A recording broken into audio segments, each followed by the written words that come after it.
Al Capone may have ruled over Chicago. Lucky Luciano may have controlled nearly all of New York. But when it came to Harlem, there was only one name that mattered: Bumpy Johnson. You might not be familiar with his name, yet he was one of the most influential gangsters in American underworld history. From 1930s to the 1960s, he was considered the Godfather of Harlem, a neighborhood in northern Manhattan where he held absolute control. Want to run an illegal gambling operation? You had to go through Bumpy. Want to open a speakeasy? You had to go through Bumpy. Want to do anything illegal in Harlem? You had to go through Bumpy. Even Frank Lucas, the notorious drug trafficker played by Denzel Washington in American Gangster, was one of his right-hand men. He once said, "If you wanted to do business in Harlem, you did it with Bumpy Johnson, or you were dead." Whenever the police or politicians needed something, they turned to him. Even the Mafia had to go through Bumpy to conduct business in Harlem. No other African-American gangster of that era had ever achieved such power and influence. At a time when racial discrimination was deeply ingrained, black men had to fight through obstacles just to claim a piece of the American dream, even in the criminal underworld. Bumpy Johnson was the exception to the rule. But before becoming the Godfather of Harlem, he, like many others, started at the very bottom. Here is his story.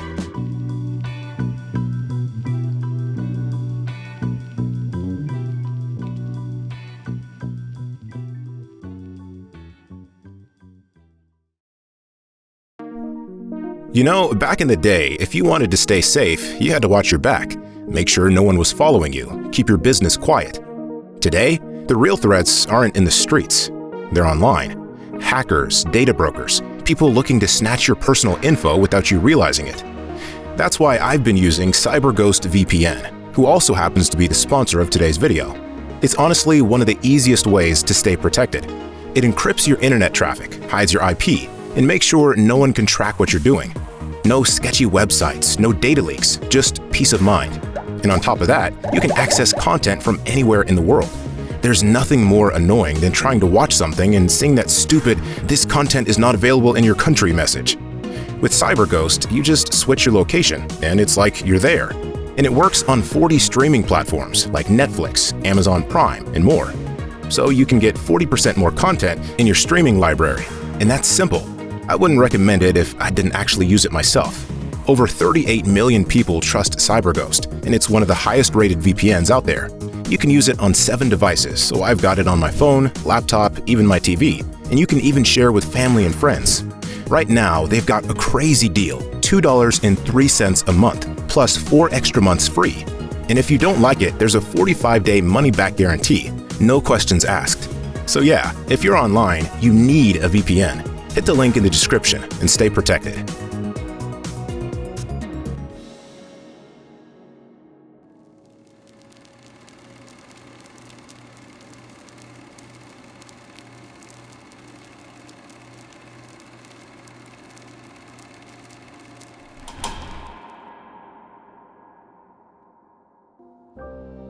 Bumpy, whose real name was Ellsworth Raymond Johnson, was born on October 31st, 1905, in Charleston, South Carolina. During this time in the United States, racial segregation was still in effect, so his family settled in the city's black neighborhood. The Johnsons were a modest family, respected in their community. They were also very religious and attended church regularly. His father, William, worked as a fisherman, while his mother, Margaret, worked as a domestic servant. Mr. and Mrs. Johnson had 8 children: Margie, Priscilla, Pauline, Willie, Mabel, Lena, Elise, and finally Ellsworth, nicknamed Bumpy, a name he would keep for life due to a bump on the back of his skull. Around the age of 1 or 2, Bumpy spent the entire year living with his father and brother Willie. The reason for this was that his mother had 2 jobs, one in Charleston, where the Johnson family lived, and another in New York. There, she took her 3 eldest daughters, Pauline, Mabel, and Lena, with her to help her work as a domestic servant. Although she would return to Charleston once her seasonal work in New York was over, her absence from the family home created a void in young Bumpy's life. He sought a maternal figure in one of his older sisters. At school, He was said to be incredibly intelligent and talkative, so much so that he had skipped 2 grades at the public school in Charleston. Ironically, he would never finish high school, a source of shame for Bumpy, who had been raised in a family that greatly valued education. As a result, he didn't hesitate to lie, claiming that he had attended a prestigious school in Charleston, where the wealthiest black families send their children, or that he had attended a prestigious university in New York. However, he was so clever and charming that no one ever questioned him when he claimed to have a college education. Bumpy also had a rebellious side and was always very sensitive to the racial injustices faced by black people in the segregated South. In fact, his family found itself in turmoil due to these racial discriminations when he turned 10 years old. At that time, Willie, his 19-year-old brother, was accused of killing a white man in South Carolina, an area known for taking matters into their own hands when a black person committed an offense against a white person. The horrific lynching of Kit Booker in 1904 in Berkeley County, located about 60 kilometers from the Johnson family home, served as a perfect example.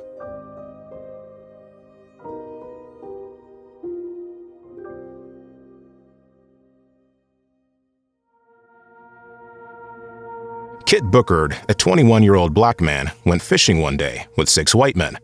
But on the way back, a dispute broke out between Booker and one of the men. Booker threatened to strike him, apparently because the man had struck his younger sister, and he wanted revenge. However, revenge was something he could not fulfill. When they returned to town, he was arrested because of the quarrel and forced to pay a $5 fine. The problem was, he didn't have the money to pay it. He was then thrown into prison, but while there, a group of white men demanded he be handed over, and that's when everything escalated. They took him to the edge of a river and tortured him. They scalped him, gouged out his eyes, cut off his genitals and tongue, then tied him to a grate and threw him into the river to drown. None of the people responsible for this crime were ever brought to justice. So when Willie, Bumpy's older brother, returned home and told his family that he was accused of killing a white man, the Johnsons panicked. They wanted to save their son from a possible lynching, so they quickly got him out of town and sent him to New York, where Margie and Pauline were already living.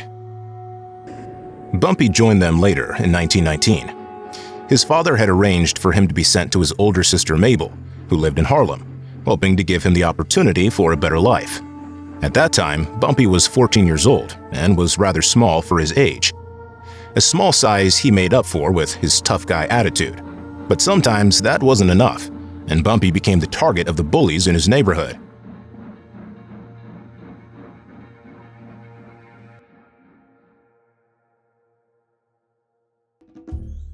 One such altercation happened on his first day at school in Harlem. He was only 2 blocks away from his school when he crossed paths with 6 other teenagers standing on the street corner, throwing dice against a building. He slowed down and took a glance, and just as he was about to walk away, he heard one of the boys call out to him and felt someone grab his arm. Hey you, country, what you got in your pocket? My hand? Why? You got a problem with that? Oh, country boy got some mouth on him, said one of the bullies named Junie with a laugh. Well, take your hand out your pocket and let me see what else is in there, said another boy, nicknamed 6 and 8, as he stepped closer. Man, you don't want me to take my hand out of my pocket, because if I do, I'm going to smash it against your head. Meanwhile, the other boys were betting on who would win the fight between 6 and Bumpy. Finley bet on 6, while another boy named Nat placed his money on Bumpy. It was 6 who threw the first punch. He aimed for Bumpy's chin, but missed. Bumpy, being smaller and faster, easily dodged it, causing his opponent to lose his balance. Then, Bumpy pulled his hand out of his pocket, and as promised, 6 was going to regret it. His fist landed squarely in the middle of 6's face, breaking his nose. 6 fell to his knees as blood sprayed everywhere. Bumpy's second punch hit 6 in the side, weakening him even more. Yet 6 was still not down. He clung to Bumpy's pants, trying to push himself back up. But Bumpy struck again, and this time, when he hit him, coins fell from his fist and scattered on the ground. Finley, who had bet on 6, saw the cheating and shouted, "That's not fair, he's fighting dirty." On his side, Bumpy kept landing punch after punch on his opponent. He finally managed to make Six release his grip on his pants and knocked him down with a violent kick between the legs. However, it seemed that Bumpy wasn't finished yet, as at that moment, he was preparing to deliver another kick to Six's head. But before he could do so, a hand grabbed the back of his collar, and he was thrown against a car. Okay, little nigga. You done won me my money already, but I can't let you kill my boy here, said Nat. Fuck you, replied Bumpy, now ready to fight Nat. Nat smiled and responded, gradually backing away from Bumpy. I ain't fighting you, man. Like I said, you done won me my money, and you better be glad there was money riding on this fight, else we all would've jumped your ass.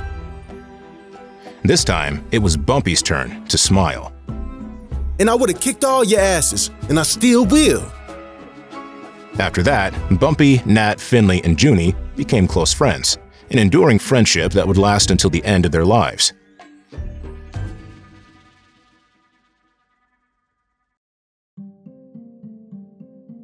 Following this encounter, Bumpy never set foot in school again. Every morning, he would leave his sister Mabel's apartment to meet his new friends. They would go out to try to make money playing pool, shooting craps, or selling newspapers. They soon started sweeping the sidewalks in front of certain businesses in Harlem, and they earned even more money. Bumpy was clearly the brains of the gang, and it didn't take him long to realize that he and his friends could make even more by offering their protection to some of the new stores in the neighborhood. And it was through this that he met Bub Hewlett. Bub Hewlett was one of those fearless thugs in Harlem who never walked around without a knife, a baseball bat, or a gun in hand. They would use any excuse to pull out their weapons, whether it was against the police or Irish gangsters who dared set foot on their turf. Of all these criminals, Bub was the most violent. Standing at 6'1" with an imposing build, he was the kind of guy you didn't want to mess with. Bub made his living by extorting money from local businesses in exchange for protection from local thugs. One day, he and Bumpy met. When Bub heard about the opening of a grocery store on 7th Avenue, he went there to offer his protection services. But to his surprise, the store owner told him he had already paid for protection and pointed to Bumpy, who was leaning against Bub's black Lincoln, arms crossed, glaring at him through the store's window. That little Bub said, laughing at the store owner. At the time, Bumpy was 16 years old, about to face a gangster almost twice his age, who was also a good 10 centimeters taller than him. Get up off my car, little You know who I am? Yeah, I know. You're Bub Hewlett.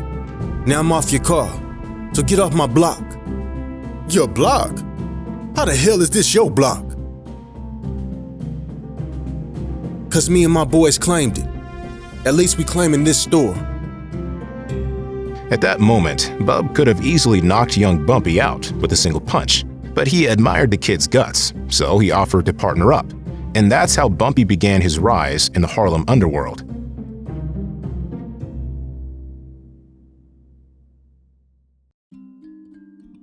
By now, Bumpy hadn't been to school for several months. His sister Mabel was worried and insisted every day that he go back. But seeing all the money he was bringing home, she started to leave him alone more and more.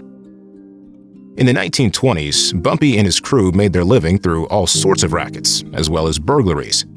They no longer just protected grocery store or restaurant owners. They expanded their protection services to club and speakeasy owners as well. During this time, Bub Hewlett, who had developed a fondness for Bumpy, suggested that he and his crew diversify by offering protection to owners of illegal lotteries in Harlem.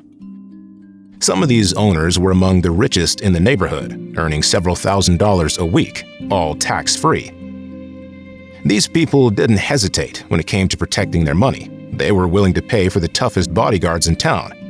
Bumpy seized the opportunity to make even more money. From then on, he quickly became one of the best in this field, to the point where he was one of the most sought-after bodyguards in Harlem. His reputation grew day by day, and it was about to take off thanks to someone known at the time as the Queen of the Illegal Lottery, none other than Stephanie St. Clair.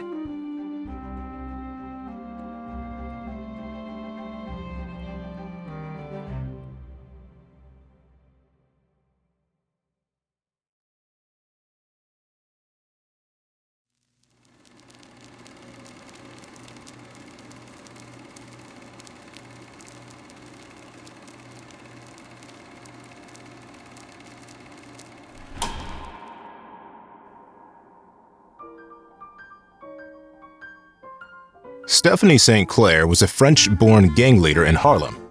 She operated in the gambling business and, by the 1920s, had built a vast criminal empire in the neighborhood. She hired Bumpy to protect one of her many illegal lotteries. Impressed by his protection skills, she made him her personal bodyguard. Bumpy would escort her when she went to see plays, and a quick friendship developed between the two. Bumpy admired St. Clair's class, but also the fact that she was always ready to fight to protect what was hers. This came to light in the 1930s, when the Mafia tried to take a slice of the illegal gambling business in Harlem. The underground lottery made a lot of money in that part of New York, so it was natural for the Mafia to want to get involved. Dutch Schultz, a gangster linked to New York's five families, took charge of the operation.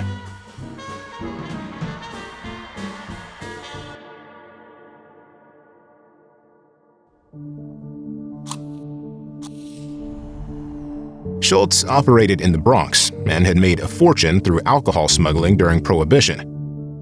In 1933, with Prohibition repealed, he was forced to find new sources of income. To expand his empire, he turned to a very profitable business, the illegal lottery in Harlem. We're in the middle of the Great Depression, and at the time, an illegal gambling game had become widespread in Harlem: the numbers game. The numbers game was like a lottery for the poor. The gambler had to pick 3 numbers, and if the numbers were drawn the next day, they won a prize based on their bet. To participate in the numbers game, all you needed to do was bet $1 with the hope of winning $600. The temptation to play was immense for the people of Harlem, who usually earned only $10 to $15 a week. By the early 1930s, this business was generating more than $50 million annually, an enormous amount, especially considering the economic hardship the country was facing. Some of the lottery owners were making more money than the President of the United States, which was a clear indication of the scale of the operation. It didn't take long for Dutch Schultz to learn about this opportunity. His goal was to grab a slice of the pie, and when you knew the man, you understood that this threat had to be taken seriously. Schultz was a paranoid man. He could kill for pleasure and answered everything with violence. On one occasion, he and his men had beaten a man almost to death, tied him up, and blindfolded him with a piece of clothing infected with a sexually transmitted disease, rendering him blind. St. Clair clearly had reason to be worried. Schultz had started sending his men to Harlem to tell the lottery owners that he was ready to join their operations. In exchange, he promised they wouldn't have problems with the police and offered protection, particularly against kidnapping, a threat which, in reality, was perpetrated by his own men. From there, he managed to establish himself in Harlem's gambling business, and his empire grew significantly, something that didn't sit well with St. Clair. A war between the two factions was now inevitable.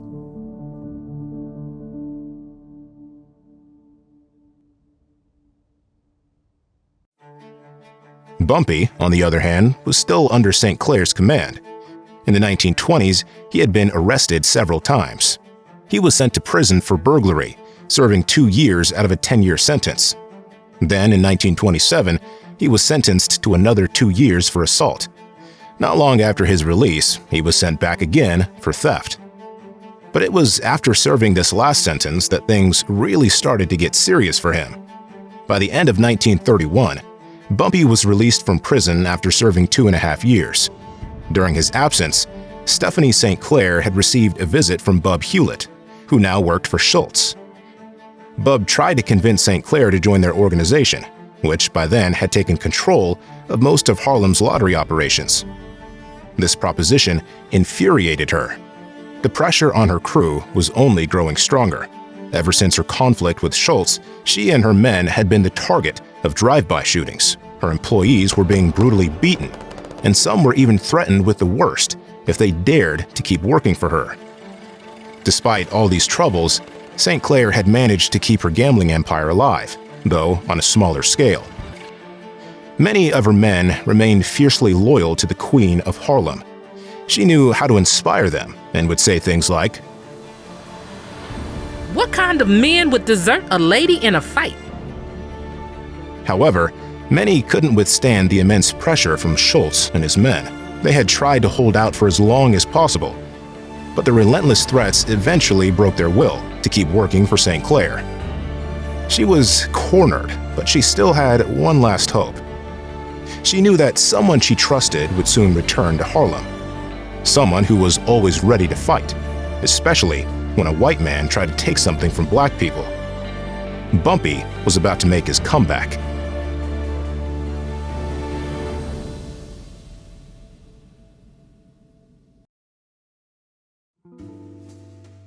It had only been 2 days since Bumpy was released from prison. At 25 years old, he was back on the streets of Harlem. That's when he ran into Bub Hewlett at a bar. Bub patted him on the shoulder. I see you made it home. Welcome back. How'd they treat you up there? How you think? Like shit?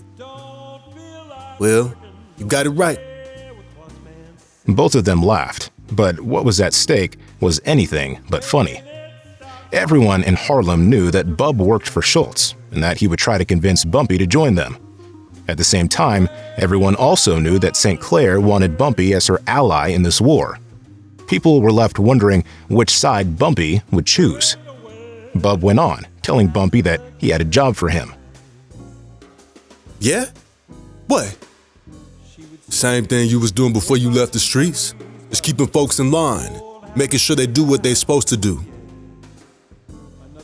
And what they ain't supposed to be doing is writing numbers for anyone but that Jew guy. Schultz, huh? Bub then looked at him in surprise. So you heard, huh? Yeah, I heard while I was in the joint. They say the Jew guy been taking over the numbers in Harlem. Said he's hired a bunch of treacherous colors to beat up other colors. You heard anything about that? You grown now, cause it seems like you smelling yourself. You so grown you think you gonna try me? Nah, I ain't gonna try you, but I'm not expecting you to try me either. I ain't in this shit, and I don't see any reason to get in it. Good to hear, at least not right now. What's that supposed to mean? It means I only been out 2 days, so I gotta get the lay of the land again, see what I'm gonna be doing. You work for Dutch, and I can guarantee you $200 a week. I heard you getting paid $300. Oh, so now you think you should be getting what I get. I told you that you smelling yourself. But you's a good man. Let me talk to Schultz and see what he says. I'm sure we can work something out. Nah, don't do that. I can never see myself siding with the white man over the black man. You do what you gotta do, and I'll see what I'm gonna be doing. Fair enough. Then the two shook hands and parted ways.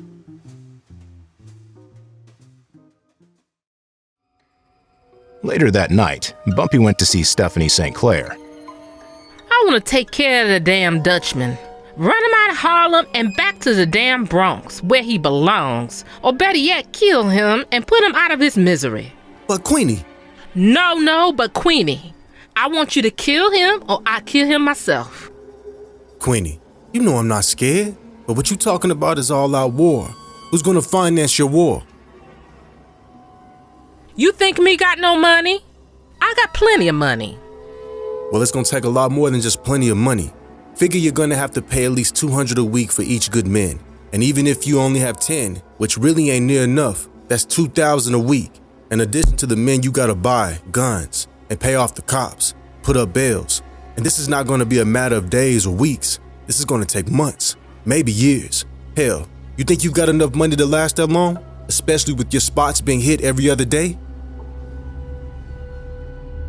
Finally, Bumpy and St. Clair organized a meeting with dozens of African-American figures from Harlem's gambling scene. Most of them expressed doubts about the Bumpy-St. Clair alliance winning. Many were afraid, not just of losing money, but of losing their lives due to Schultz's looming threat.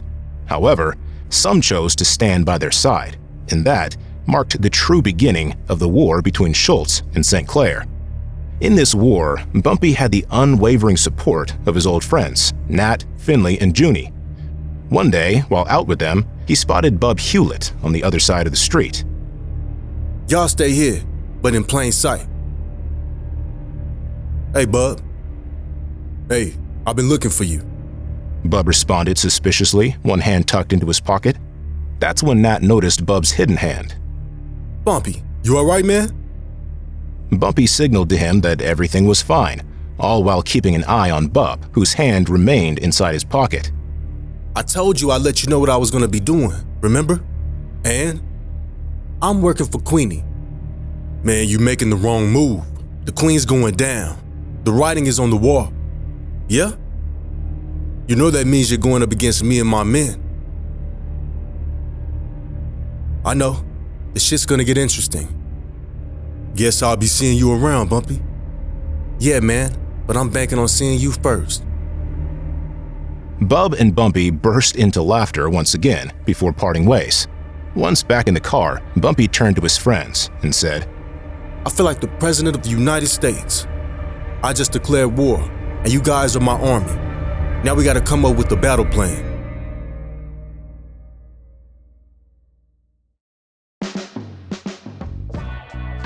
The first thing Bumpy and his men had to do was find weapons. For this, they could rely on Finley. Junie, on the other hand, was the second brain of the group, the ideal person to carry out Bumpy's plans. Bumpy, therefore, was the planner, and Nat was in charge of the paybacks, a ruthless type who would stop at nothing. With his gang of 9 men, Bumpy went after Schultz's soldiers. They were vastly outnumbered, so their only option was to adopt a guerrilla strategy in the hopes of prevailing. And it must be said, they did very well. Unlike Schultz's men, Bumpy and his crew blended in effortlessly as African Americans in Harlem, which gave them a huge advantage.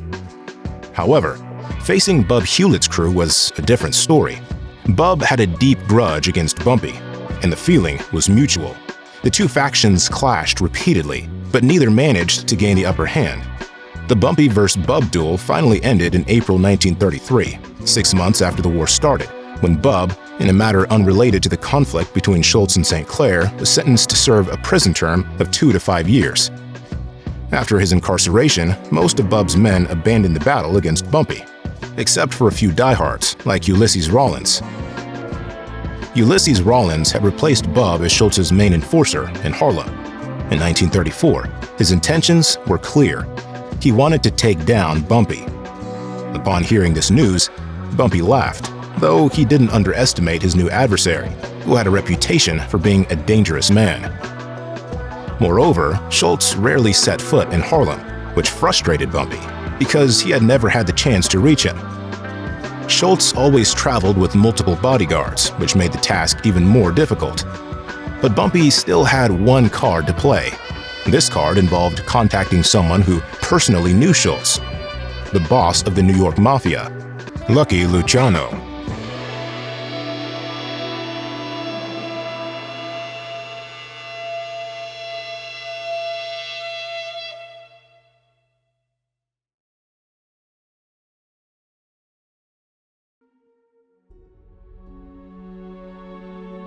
Bumpy reached out to Luciano at the end of 1934 to discuss the ongoing war in Harlem, which was resulting in more and more deaths.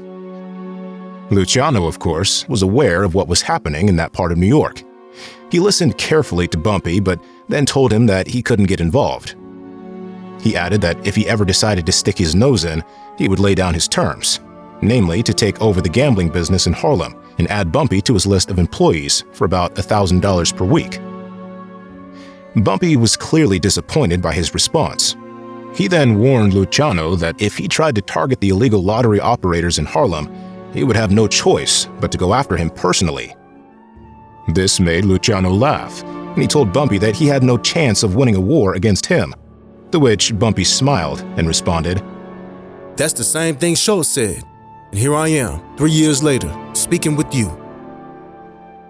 Although impressed by Bumpy's audacity, Luciano remained firm in his stance, and the two men left it at that, at least for the moment. Meanwhile, the war in Harlem continued to rage. It was during the summer of 1935 that Bumpy and Rawlins first clashed.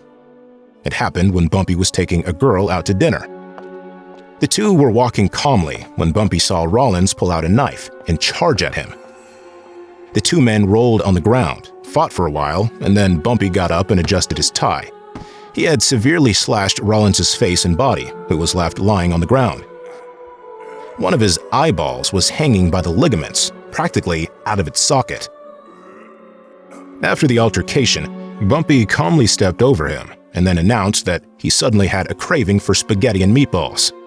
Rollins, seriously injured, was taken to the hospital, but true to his reputation as a tough guy, he left the same night, covered in bandages, searching for Bumpy.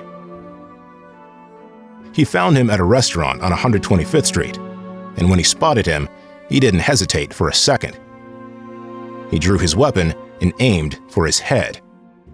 Fortunately for Bumpy, the bullet only went through his hat and ended up hitting an innocent woman, killing her instantly. Rollins was eventually arrested by a police officer who happened to be in the restaurant that night and received a heavy sentence. One could say Bumpy got lucky. In fact, that day he made a decision. He would never wear hats again. At this time, Bumpy still wanted Schultz dead, a wish that would eventually be granted in October 1935, when Luciano and other members of the American Organized Crime Syndicate decided that Schultz had to be eliminated. Schultz was being relentlessly pursued by the law at that point, and to escape and calm things down, he had decided to kill a prosecutor named Thomas Dewey, a solution that was simply unacceptable to Luciano and his associates. As a result, Dutch Schultz was shot in a restaurant in New Jersey and died in the hospital shortly after. The Bumpy St. Clair clan had won. Harlem was once again free, and the war was finally over. The only question left was how the illegal lotteries would be organized now that Schultz was dead. Would Lucky Luciano sweep everything away, possibly sidelining Bumpy? Bumpy would soon get answers to his questions, as a week after Schultz's death, he had another meeting with Luciano.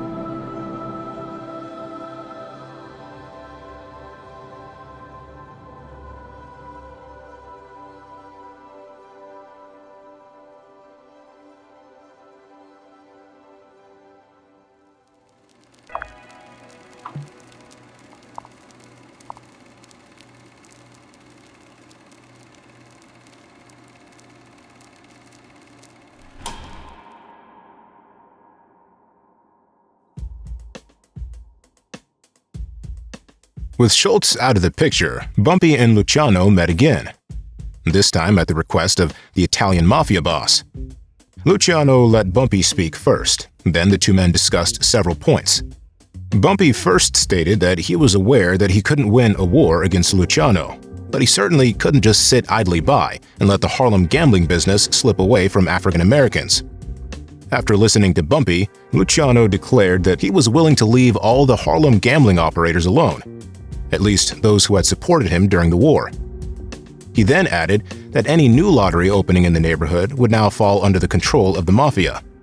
After that, Bumpy asked to become Luciano's partner in Harlem, meaning the Mafia would not take any action there without his agreement and a share of the business. Bumpy and Luciano then negotiated for hours on these points. Don't you realize I'm doing you a favor? I could kill you right now and just take over everything. Smiling, Bumpy replied that he knew Luciano was far too savvy a businessman to do such a thing. The negotiations continued, and the two men eventually laughed together, reaching an agreement. Bumpy had successfully negotiated a peace with honor and had stood his ground against New York's biggest crime boss, an achievement that the people of Harlem would not soon forget, and many would admire him for it. After the meeting with Luciano, everyone wanted to be his friend, do something for him or his associates. Eager to stay in his good graces, drinks were always on the house whenever he entered a bar or club. More and more women flocked to him, and more celebrities even came to introduce themselves. But what Bumpy liked most about his new status was seeing the Italian gangsters respect the deal he had made with Luciano. None of them could meddle with the lotteries owned by Bumpy and his friends, or they would have to confront Bumpy himself. Everything was going smoothly, until the day a problem arose with one of the lottery managers Bumpy was protecting. To resolve the issue, Luciano summoned him one afternoon to his luxurious suite at the Waldorf Astoria.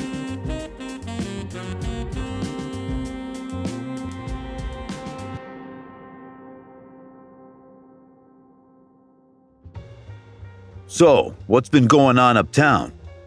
Nothing new. Is that so? I hear the money has not been so good lately. Really? I'm sorry to hear you say that. Anything I could do to help? We're both businessmen. Let's lay our cards on the table. You got a problem, you come to me, and I straighten it out. I'm the boss. Remember that? We had a deal. You don't move against any of the independent bankers. This man you're talking about, he owes us money. The way it's figured, if he owes us, we own him. Understand? No, I don't understand. If you had a problem with one of my people, then why didn't you come to me? In Harlem, I'm the boss. Remember that. You? Now you're the boss? In Harlem, yes. You may control the rest of New York, and I respect that. I would never make a move against one of your friends. I give you that respect. I recognize that, Bumpy. And you know I'm a man who gives respect. Don't matter to me if they're a Jew, a Mick, or a... We all want to make some money, eh? Live and let live. Exactly. The two men then continued their conversation and eventually came to an understanding. Bumpy was about to leave when he noticed a chessboard on a table.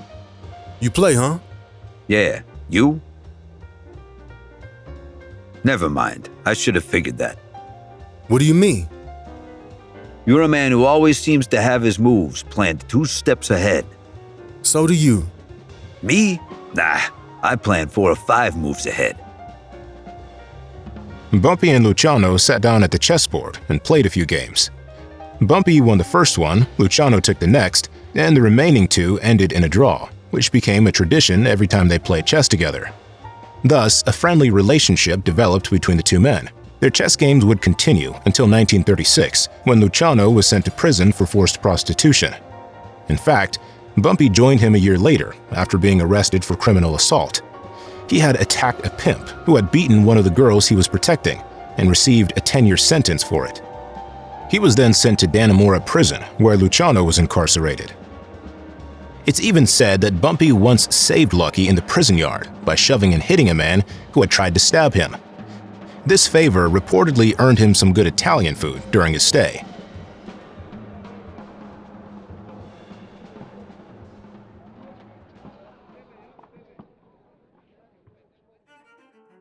Bumpy was released from Dannemora in 1947, but when he returned to the streets of Harlem, things had changed.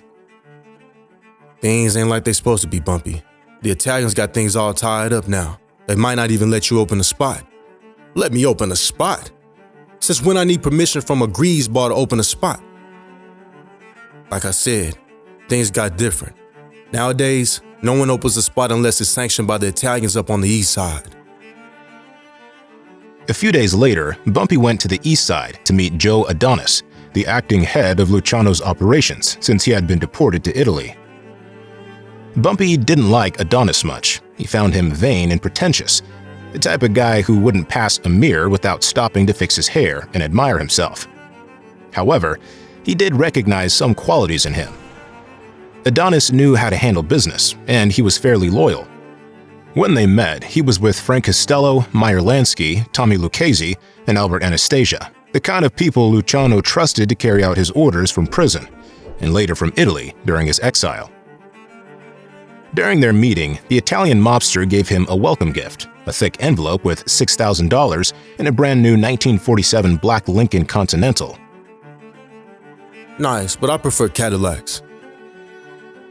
No problem. Take the Lincoln now. I'll replace it with the Cadillac in a couple days. This is gonna come in handy, because I'm gonna be swinging back in action in a couple of days. Yeah, that's nice. What kind of action you talking about? Same kind of action I was in before I went up. I'm opening up a bank. You got the okay for that, Bumpy? What kind of okay you talking about? From our friends. You talked this over with our friends? Man, I don't need to talk it over with nobody. I'm going back in action for myself like always. I'll set up a meeting and you can come and talk. We'll see what happens.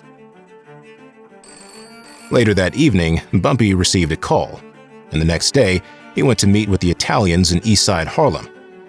He wasn't alone. Nat, Junie, and 2 other friends accompanied him. All were armed, just in case the situation escalated. At the meeting, there were 6 Italian mobsters, including Joe Adonis. Bumpy and his men calmly sat around a table with them. We hear you want to get back into business, and we want to help, said Anthony Salerno, known as Fat Tony, an Italian gangster who was rising through the ranks at the time and would later become the head of the Genovese family. At this point, he was in charge of the Harlem gambling business for the Mafia. You know, we always liked you, and we know you're a man worthy of respect. What's it you're thinking of doing? Well, I thank you for your gracious offer of help, and also thank you for your gifts you've already given me, but I don't want to impose on our friendship. You've already done so much. I'm just going to reopen my numbers bank on 135th Street so I can take care of myself. But my friend, that won't be so easy as that. Yeah? Seems to me it should be pretty easy. Well, I'm sure you know things have changed since you've been gone. That's the way things go. Time goes on, things change. You want to open up a spot on 135th Street? Fine, we'd be glad to let you do that. But you gotta understand, you run the spot, but you bank your numbers through us. You know we're gonna give you a good cut. You're a man who's earned our respect. Then I expect you to respect the deal that was cut before I left. I run my own business with no interference from anyone. That deal was cut from some friends who are no longer running things. Like I said, time goes on, things change. You want to do business, you do business through us. I had a deal, and as far as I'm concerned, the deal is still on the table. The people at the head of the table have changed, and the deal has changed. But Bumpy refused to be intimidated. He let out a small laugh, then stood up with his men. I guess this meeting is over. He then looked at Adonis. You need to get word out to our friend about what's going on, and that I'm not too happy about it. You trying to give me orders, Bumpy? At that point, Nat stepped forward, but Bumpy pushed him back and said, No, I wouldn't presume to give you orders. Just as you know, I won't be taking orders. And as far as I'm concerned, we're equals, like we've always been. But I am requesting that when you next make contact with our friend, you give him my best regards, and let him know I was very happy to be of assistance while we were away together. Bumpy was, of course, referring to the time he had saved Luciano's life at Dannemora. After this statement, he and his men left the meeting. They stopped in front of a store window to discuss the situation. We going back to war? Maybe. I don't know yet. I gotta figure out our next move. So okay, Bumpy, what's your first move? I'm thinking we snatch a couple of them. The scenario seemed unbelievable. A group of African Americans discussing removing members of the Mafia. Unbeknownst to them, Bumpy and his men were talking in a location where the New York police had placed a bug. In fact, one of the city's inspectors, who listened to the tape, couldn't believe his ears. He had to replay the recording twice because he found it so hard to believe. Fortunately, no violence was needed. Adonis had informed Luciano about the situation, and Luciano had told him that not only did the Mafia have to honor the deal he made with Bumpy, but they also had to give him everything he wanted. Why didn't you tell me what you did for our friend? Asked Adonis to Bumpy sometime later, handing him the keys to a brand new black Cadillac. It wasn't for me to tell. From that point on, Bumpy was able to solidify his dominance over Harlem. No one could stand in his way anymore. Then, the unthinkable happened.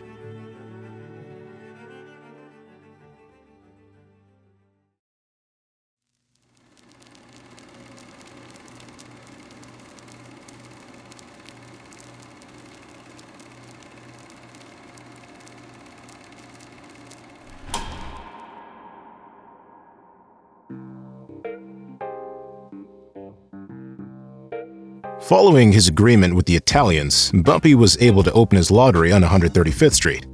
It was a lucrative business, earning him nearly $60,000 a month.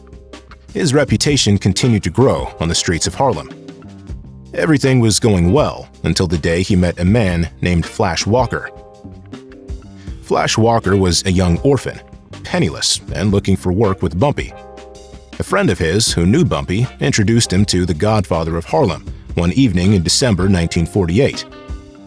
That night, Bumpy took pity on him and hired him to help his wife with certain household tasks. At the time, Flash was 19. He was talkative and, according to some, had an almost enchanting charm. He quickly integrated into the Johnson family, to the point of becoming like a son to Bumpy, who had none and would never have any. Bumpy genuinely liked him, and the feeling was mutual. Their bond became so strong that it even made his two daughters a little jealous. No kidding, the two of them grew very close, to the point that Bumpy started to trust him more and more, and offered him a position in one of his lottery businesses. Flash had a knack for charming people and getting them to bet more than they should. It didn't take long for him to become Bumpy's most profitable employee. Then came a moment when Bumpy trusted Flash enough to allow him to accompany him to some important meetings, including those with the Italians. By the way, as an anecdote, it's possible that Frank Lucas, the 70s heroin dealer portrayed by Denzel Washington in American Gangster, took credit for the relationship Flash Walker had with Bumpy.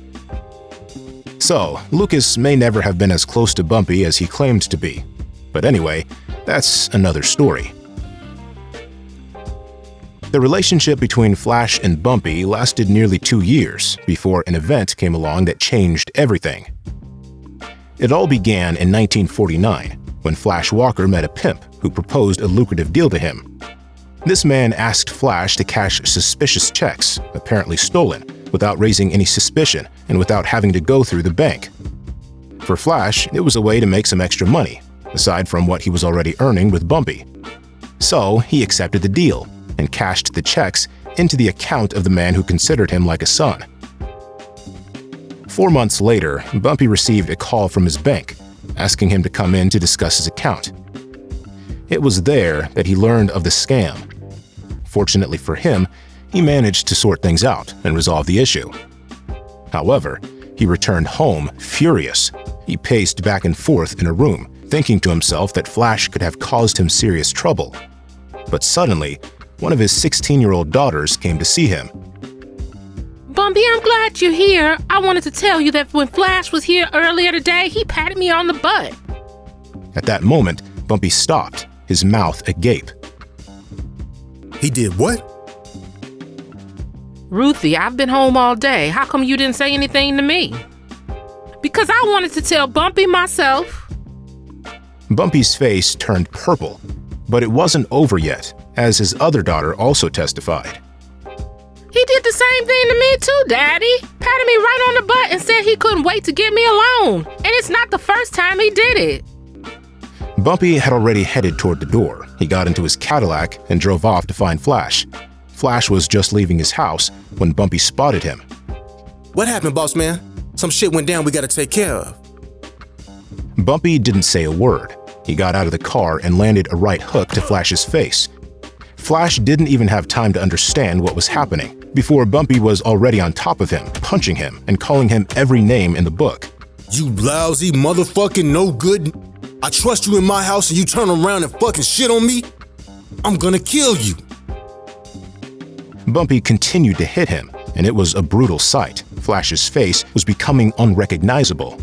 Bumpy stood over him, breathing heavily, then delivered a final kick to his head and shouted, Stay away from me and my family, else I'm gonna fucking kill you next time.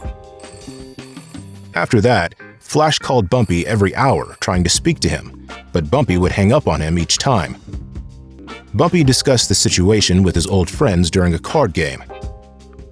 Man, you know damn well you should've went ahead and killed that little If you was gonna beat him like that, shit an ass kicking like that in front of everyone, he ain't gonna forget that shit. You done made an enemy for life. Like I give a fuck.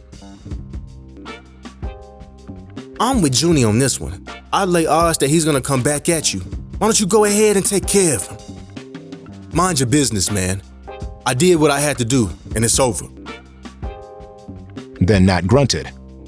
That knows too much. If you ain't gonna take care of him, I will. I never did trust that little motherfucker. Bumpy continued to ignore the advice of his friends. Perhaps he still had some affection for his protege. Whatever the case, he would bitterly regret this decision when he learned one evening that Flash was planning with one of his ex-girlfriends to hide a packet of heroin under one of the cushions on his sofa. then called the police to get him busted. They all gathered in his living room for an emergency meeting. For half an hour, Bumpy and his friends discussed what should be done. Once the meeting was over, they all went out together to hunt for Flash. Unfortunately, it was already too late.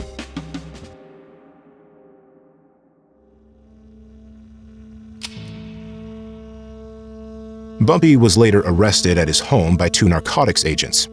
He was taken to the Narcotics Bureau, where he learned that Flash had ratted him out to the cops when he was arrested for a heroin case in December 1950.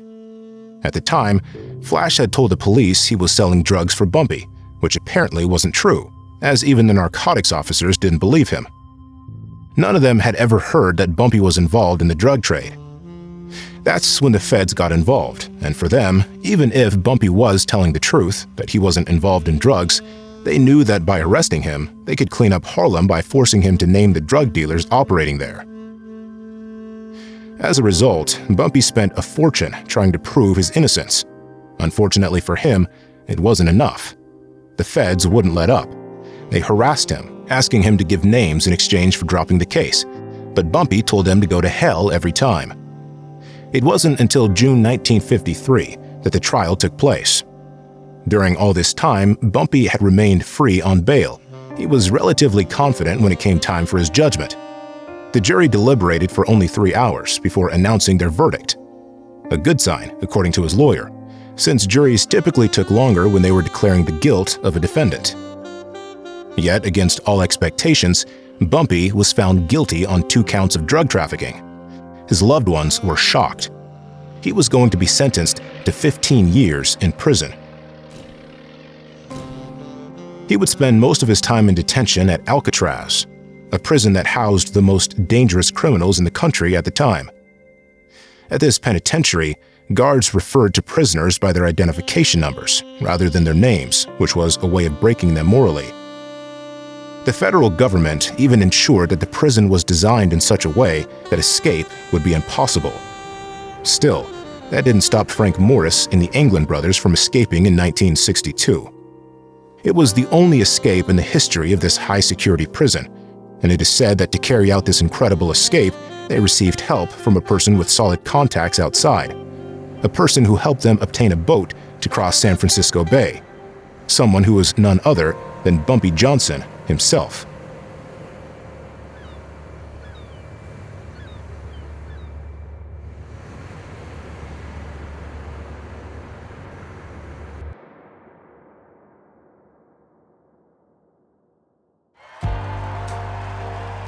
In the end, Bumpy served only 10 years in prison and was released on parole in 1963. Junie came to pick him up in a 1962 Cadillac Eldorado convertible, and the news of his return spread throughout Harlem. Soon, the streets were filled with people welcoming him. People clapped and threw confetti as the car passed by. It felt like the President of the United States was parading through. Bumpy stood up, tears in his eyes, and waved to the crowd. Yeah, it seemed the people of Harlem hadn't forgotten him, even after all this time. In the end, this scene hinted at a kind of farewell that was soon to come. Bumpy had heart problems that had started at the beginning of 1967, and they would claim his life a year later, on July 7, 1968. He was about to eat at a restaurant in Harlem that night when his heart gave out. He was 62 years old. The brutal death of Bumpy Johnson shocked everyone. It marked the end of one of Harlem's most memorable figures, often described as a gangster with a social conscience. A criminal who played the role of a philanthropist, helping the less fortunate in his neighborhood. A few hundred people gathered to pay their final respects to the man considered the Robin Hood of Harlem. However, this Robin Hood was still a racketeer, a pimp, and a drug trafficker. Because yes, even though Bumpy insisted until his death that he had been framed for the drug trafficking charges that sent him to Alcatraz in the 1950s, he would later get involved in the drug trade in the 1960s. Ultimately, Bumpy was a smart guy who could have become a lawyer or a doctor, but he ended up as a gang leader. It's said that he regretted not continuing his studies. What people will remember about him is the African-American man from a poor background who rose to the top of the New York underworld.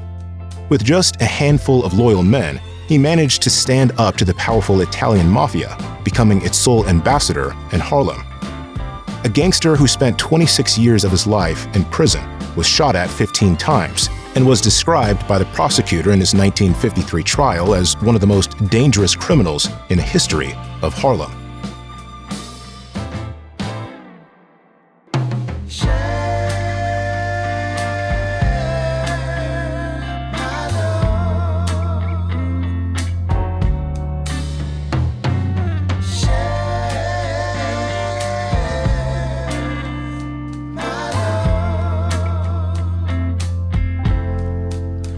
I just want you to know it's around about noon. But if we stick together, nothing can go wrong. So if I made this far and I don't want you away, you got to listen to what I have to say. I need to tell you that's what I'm gonna do. Tell you how I feel for you. Tell you how I really care. I do. Tell you I love every little thing but you. Tell you you're my dream come true. Tell you I want you to be with me.